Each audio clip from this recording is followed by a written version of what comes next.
Hello and welcome to our December edition here at Revesby Estate Farms. Our first thing, I'd like to wish everyone a happy new year. What I thought I'd do in this episode is basically just an update on the year, what we've had and what a year it has been. I think every single one of my updates has started with a weather related topic, and so that is mainly what we will focus on in this edition. It is the weather. Now, hopefully 2024 will see as a much, let's hope for a normal period of weather, because normal is what we need on the farm. We need the rains, but we all equally need the dry and the sun, but at the right time. So 2023 as a whole, we saw ourselves having 808 millimeters of rain. Our average rainfall would normally be around 600 millimeters of rain. So we've had over 200 mil more than what we would normally expect to see.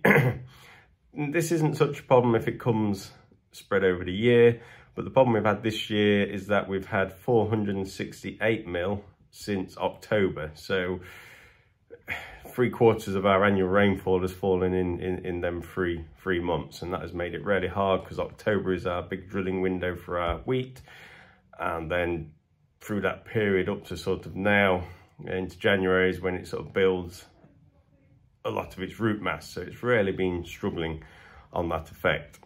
So what else for the weather throughout 23? We saw a maximum temperature of 30.6 degrees back in June, and then we saw the lowest temperature of a minus 7.5, which was in the February.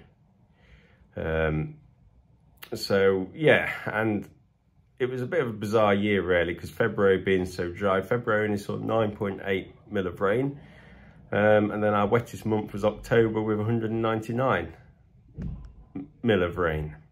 So it really has been a year of extremes on the weather front. So here's going forward to hope that we have a more of a normal year. As we stand, it's beginning of January now, and we've got 2 weeks of cooler but drier weather. So hopefully, fingers crossed, the weather is now going to start to settle.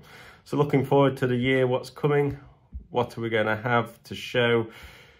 I'll show you a clip in a minute of what we're dealing with at the moment. So on our wetter lands, which is sort of below sea level, some of it is at or below sea level. I took the drone up and you can see the sort of water lying around at the moment. So we're going to have to deal with the effects of that, correcting some soil structure issues, if there is any. We just need it to dry out before we can see what we're going to do on there. So here you can see from the drone the extent of the water lying on the land. So bear in mind this land is at or below sea level now. Majority of the land you can see in the foreground is ours. You can see the water sat in our tram lines because they are controlled traffic. They are firm, so the water will struggle to get out.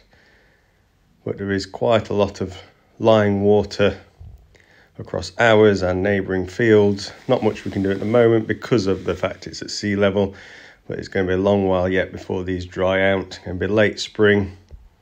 Going to be some correction needed. But then we've got a couple of new exciting crops going in the ground. So we're going to grow for ourselves marrowfat peas for the first time, and also canary grass seed. So marrowfats go into human consumption. They will make the likes of your mushy peas.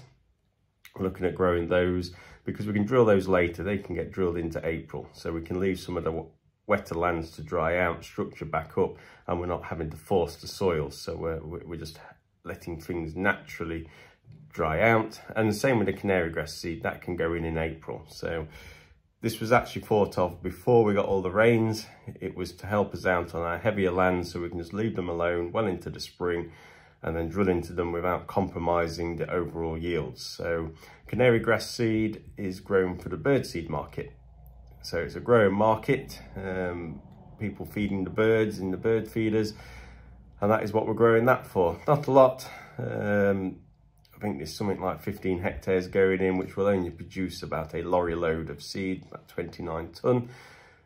But it's a high value crop. So we're going to have a look at that and see how we get on. So a couple of exciting crops there, which we will keep you up to date with.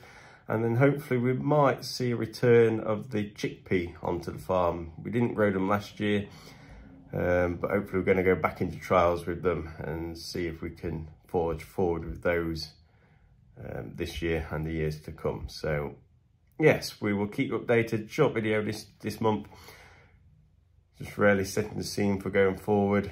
A little bit more sugar beet to come out of the ground, which we'll be lifting this month in January, so I'll get a video of that for the next update. And yes, we'll look forward to seeing you throughout the year.